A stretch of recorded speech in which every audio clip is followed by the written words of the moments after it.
If your lo-fi beats have texture but still don't create a strong mood, you might be treating ambience like decoration instead of storytelling.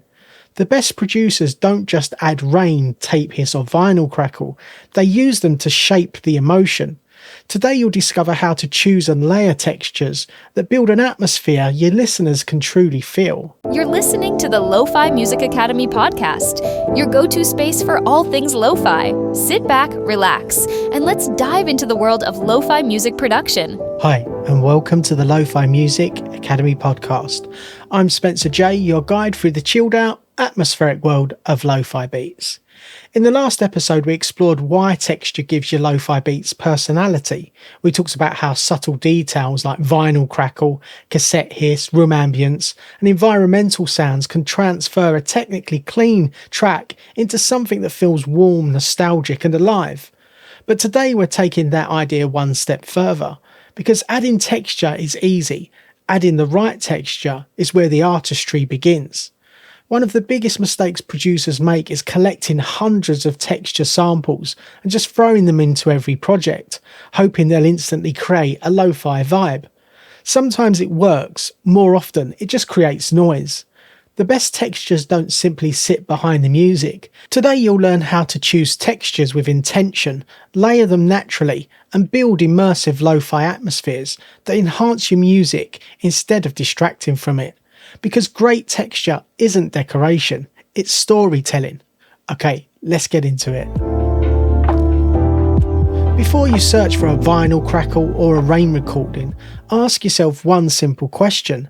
How should this track feel? Calm, reflective, hopeful, melancholic, nostalgic?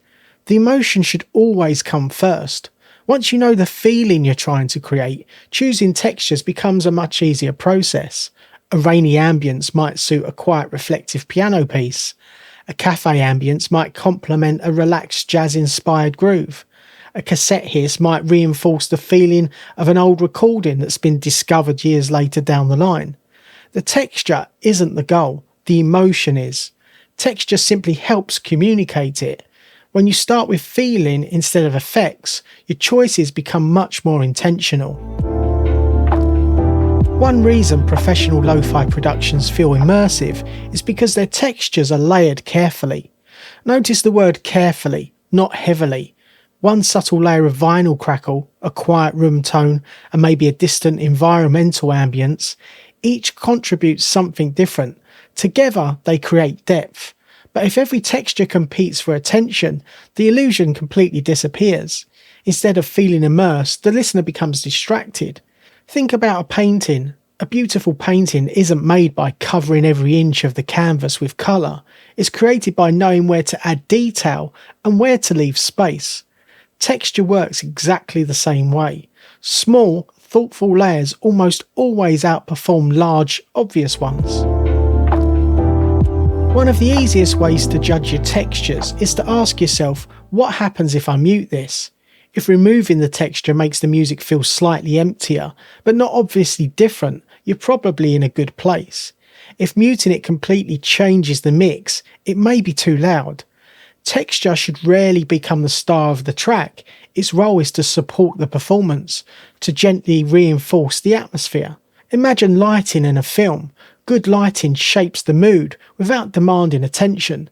You don't leave the cinema talking about the lights. You remember how the scene made you feel. Texture works in much the same way. Its success often comes from going unnoticed.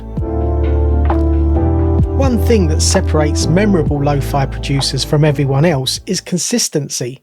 Not every track sounds identical, but many share a familiar atmosphere, a familiar colour, a familiar environment. Maybe one producer loves vinyl textures, another prefers cassette recordings. Someone else always uses subtle rain ambience. Over time, these reoccurring choices become part of their identity. When listeners hear those textures, they begin associating them with that producer's sound, and that's a powerful creative tool. Rather than choosing random textures for every project, just consider building your own small collection of favourites, the ones that genuinely inspire you. Those textures will gradually become part of your signature style. As your experience grows, you'll stop asking what texture should I add. Instead, you'll ask, what does this song need? Sometimes the answer will be nothing at all. Some tracks already contain enough emotion without additional layers. Other tracks may need only the faintest hint of ambience.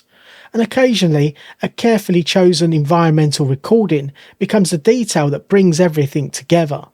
The more you produce, the more you'll realise this, that texture isn't about following rules, it's about listening, trusting your instincts and making choices that serve the feeling of the music. That's where creativity begins, not in collecting more samples, but in knowing when and why to use them. If there's one thing I want you to remember from today's episode, it's this: texture should never compete with your music, it should complete it. The best lo-fi atmospheres aren't created by piling on effects. They're created through thoughtful, intentional details that support the emotion of the track.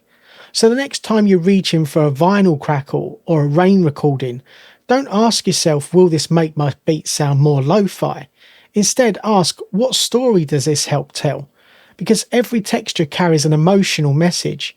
Every layer shapes the listener's imagination. And when those details work together, your music becomes more than just a collection of sounds. It becomes a place people want to return to. As we finish up this texture module, remember that personality isn't something you download. It's something you create through countless small creative decisions. And those small decisions often are what transform a good lo-fi beat into one that listeners remember long after the music ends. If you enjoyed this episode, please consider subscribing, leaving a review or sharing it with fellow music producers who might find it useful. Until next time, keep creating, stay inspired, and remember, it's all about the vibe. Take care and see you in the next episode. Thanks for tuning in to the Lofi Music Academy podcast. If you're ready to start making lo-fi music and want to go even deeper, grab your free guide. Discover the 6 essential steps to create a release-ready lo-fi track from scratch. Whether you're using budget gear in your bedroom or a small home studio, this guide will help you get that polished, dreamy lo-fi sound you're after. Just go to www.lofimusicacademy.com. Until next time, keep creating those laid-back vibes, and don't forget to subscribe for more lo-fi tips and tricks.